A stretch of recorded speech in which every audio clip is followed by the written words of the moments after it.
அனைவருக்கும் வணக்கம். Welcome to கதமம் சமையல். இன்னைக்கு என்ன பார்க்க போறோம்னாங்க, நம்ம திருப்பத்தூர் பக்கத்தில் கொல்லுகுடிப்பட்டின்ற வேட்டங்குடி அருகில் உள்ள ஒரு வில்லேஜை பார்க்க போகிறோங்க.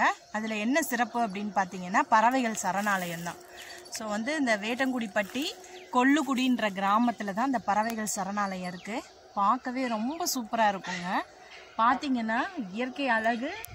இது கண்காணிப்பு கோபுரம். இதன் மூலமாகவும் நம்ம பறவையை பார்க்கலாம். முன்னாடியே வந்தீங்கன்னா 2 பைனாக்குலர் வச்சுருப்பாங்க. அதன் வழியாகவே நம்ம பேர்ட்ஸை ஈஸியாக பார்க்கலாங்க. இப்போ கொரோனா டைமுன்றதுனால இது எங்கள் ஊருக்கு பக்கத்து ஊர், அதனால் நாங்கள் எளிதாக வந்துட்டோம்.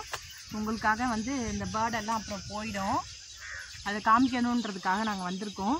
இன்னும் நிறைய பேர்ட்ஸ் இருக்கும், இப்போ கம்மியாக தான் இருக்குது.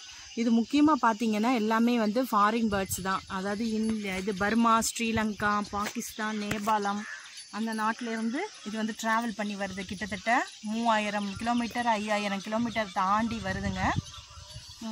பாருங்களேன் எவ்வளோ அழகாக இருக்குது. இது எல்லாமே கருவேல மரம், கண்மாயின்னு சொல்லுவோம் இல்லையா.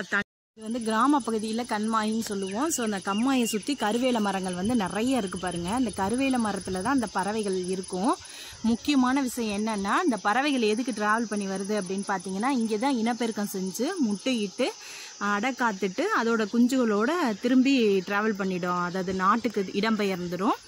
இதில் நிறைய வகைகள் இருக்குது. கரண்டி வாயன், சாம்பல் நிற பறவை அப்படின்னு ஒவ்வொரு விதவிதமான பறவைகள் இருக்குது. ஸோ ஒன்றும் அதோட தேவைக்காக, அதாவது பார்த்திங்கன்னா இந்த கண்மாயில் மீன்கள் நிறையா இருக்கும். ஸோ இறையை நல்லா தேடும். இரவு நேரத்துலையும் பகல்லையும் கொஞ்சம் சுறுசுறுப்பாக இருக்கும், இறை தேடக்கூடியதாக இருக்கும். இப்போ நம்ம என்ன பார்க்க போகிறோன்னா, நம்ம அடுப்பே இல்லாத சமையலை பார்க்க போகிறோங்க. நான் ஏற்கனவே மரவள்ளி கிழங்கு பாருங்கள் வேக வச்சு எடுத்துகிட்டு வந்திருக்கேன் வீட்டிலே. ஒரு வெங்காயம், ஒரு தக்காளி, 2 பச்சை மிளகாய் தான். ஸோ எப்படி செய்யலான்றதை பார்க்கலாம். ஏன்னா இந்த ஊரில் ஒரு சிறப்பு என்ன அப்படின்னு பார்த்தீங்கன்னா, சவுண்டு இருக்கக்கூடாது. மேலதாளம்லாம் வைக்க மாட்டாங்க.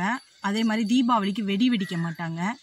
சவுண்டு சம்மந்தப்பட்ட எதுவுமே இங்கே இந்த ஊரில் நடக்காதுங்க. அதே மாதிரி நம்ம இப்போ அடுப்பு எரிச்சோன்னா அந்த புகைப்பட்டு பேர்ட்ஸ் போகிறதுக்கு சான்சஸ் இருக்குது. அதுக்காக நாங்கள் அடுப்பே யூஸ் பண்ணலை. பாருங்கள், இந்த மரவள்ளி கிழங்கு நல்லா அவிச்சு வீட்டிலேருந்தே எடுத்துகிட்டு வந்துட்டோம். அதை வச்சு ஒரு சிம்பிள் டிஷ் பார்த்துடலாம். வாங்க எப்படி செய்யலான்றதை பார்க்கலாம். பாருங்கள், இந்த மரவள்ளி கிழங்கை நம்ம சின்ன சின்ன பீசஸாக நறுக்கிக்கணுங்க. ஃபஸ்ட்டு சின்ன சின்ன பீசஸாக நறுக்கிக்கலாம்.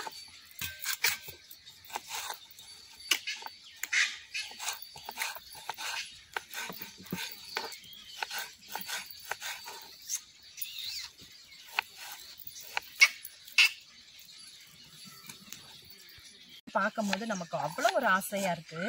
நாங்கள் சமைக்கும் போது ரொம்ப சந்தோஷமாக மகிழ்ச்சியாக சமைச்சோம். இப்போ நம்ம மரவள்ளி கிழங்கை கட் பண்ணிவிட்டு அப்படியே இந்த ஆனியனும் கட் பண்ணிக்கிறோம். நம்ம இதோடு சேர்த்து காமிக்கணுன்றதுக்காக தான் உங்களுக்கு இன்றைக்கி வந்தேன்.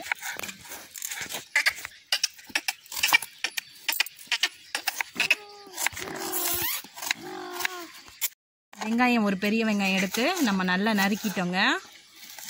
ஒரு வெங்காயம் போதும். ஸோ இதை எடுத்து வச்சுக்கலாம்.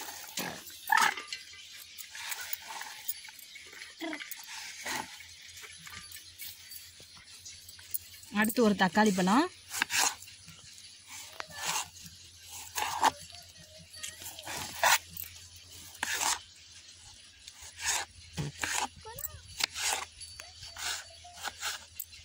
ஒரு தக்காளி பழத்தை நல்லா நறுக்கியாச்சு.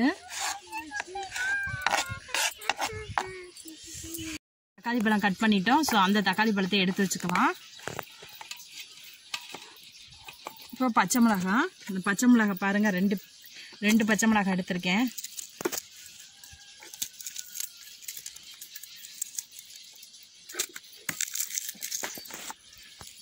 இப்போ பாருங்கள், நம்ம வெங்காயம், தக்காளி, பச்சை மிளகாய் இருக்குது. ஸோ 3ஐயும் ஒன்றா இப்படி பிசைஞ்சுக்கலாம்.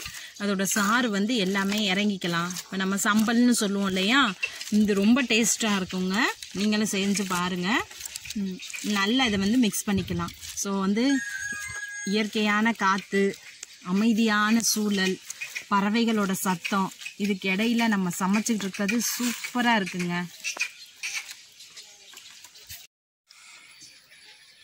பாருங்கள், ஒரு 2-3 டிராப்ஸ் லெமன் நம்ம புழிஞ்சிருக்கோம்.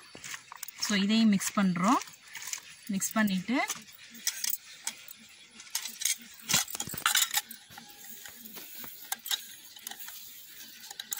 நம்ம வந்து இன்றைக்கி சால்ட்டு சேர்க்க போகிறதில்ல, சுகர் சேர்க்க போகிறோம்.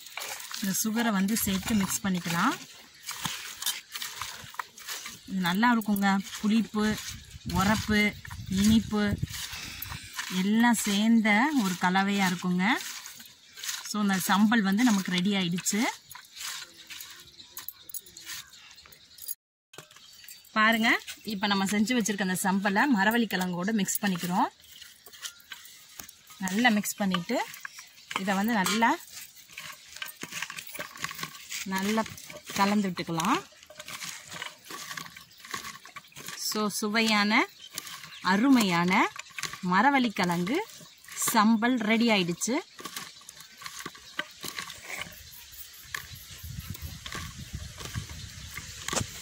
பாருங்க, சூப்பராக இருக்குங்க.